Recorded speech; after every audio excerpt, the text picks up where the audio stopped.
င်္ဂလာပါအားလုံးကိုပြောစရာဒီလေးတစ်ခုလောက်ရှိပါရဲ့အဲ့ဒါဘာလဲဆိုတော့ပေါ့နော်ညီမနာမည်ကတော့မျိုးပဲဖြစ်ပါတယ်မျိုးကိုမသိတဲ့သူတွေကများပါတယ်ဘာဖြစ်လဲဆိုတော့အခုမှဗီဒီယိုစတင်လို့ပါရှင်အားလုံးလည်းအားပေးကြပါလို့ပြောချင်ပါတယ်အခုမှဗီဒီယိုလေးစတင်တာမဟုတ်လို့အားပေးကြပါလို့ပြောချင်ပါတယ်ပြ follow လေးလုပ်ခဲ့ပေါ့နော်မျိုးနဲ့အတူတူဆော့ချင်တဲ့သူတွေဒီရဲ့ဗီဒီယိုရဲ့ comment အောက်မှာပေါ့နော်မျိုးကိုrobot အကောင့်လေးတွေလာရေးပေးသွားပါရှင်အားလုံးကိုအကောင့်အပြီးတော့မျိုးဆော့ပေးပါမယ်ပေါ့နော်အတူတူဆော့ပေးပါမယ်အခုကပေါ့နော်မျိုးပါကောလေးတာဝါလေးခုံရင်းနဲ့မျိုးကကုံလုံးကိုပေါ့နော်အပေးစကားတွေနဲ့ပြောချင်တာလေးရှိရရေအကုန်လုံးထုတ်ပြောပြီးတော့ပေါ့နော်ဒီဗီဒီယိုလေးကို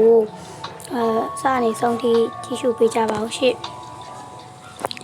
ပေါ့နော်ပြောချင်တာကတော့မျိုးကအခုမှဗီဒီယိုလေးစတင်တာမဟုတ်လို့မျိုးအားပေးကြပါဦးလို့ပြောချင်ပါတယ်ပြီးလို့ရှိရင်ပေါ့နော်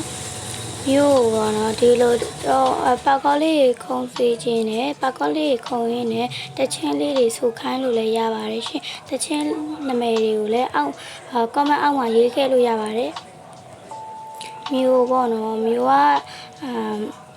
ဒီတာဝါလေးတွေကိုလည်းခုံရမယ်ပြီးလို့ရှိရင်ဟော်ရာဂိမ်းလေးတွေလည်းဆော့ပြပါမယ်နော်ဟော်ရာဂိမ်းလေးတွေဆော့ပြစေချင်လို့ရှိရင်လည်းကိုမအောင်မှမှန်ခဲ့ပါပြီးလို့ရှိရင်မျိုးအများကြီးလည်းအားပေးကြပါလို့ပြောချင်ပါတယ်ရှင်အားပေးတဲ့သူတွေအကုန်လုံးကိုလည်းကျေးဇူးတင်ပါတယ်နော်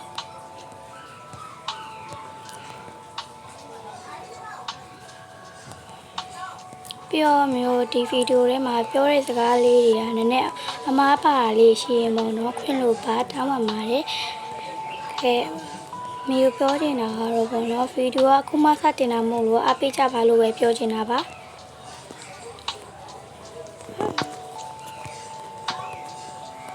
လိုအပ်တာလေးဒီပေါ့နော်ဒီဗီဒီယိုလေးမှာလိုအပ်တာလေးရှိရင်လည်း comment အောက်မှာရေးခဲ့လို့ရပါတယ်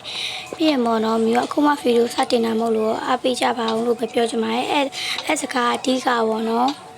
ပြီးတော့တချင်းလေးလည်းဆိုပေးပါမယ်တချင်းနာမည်လေးပေါ့နော်တေချာကြီးရေးခဲ့ပါ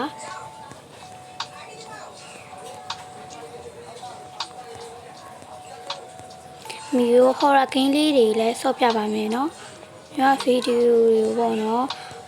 အားရချိန်ကြရပေါ့နော်ဟော်ရာဂိမ်းလေးတွေ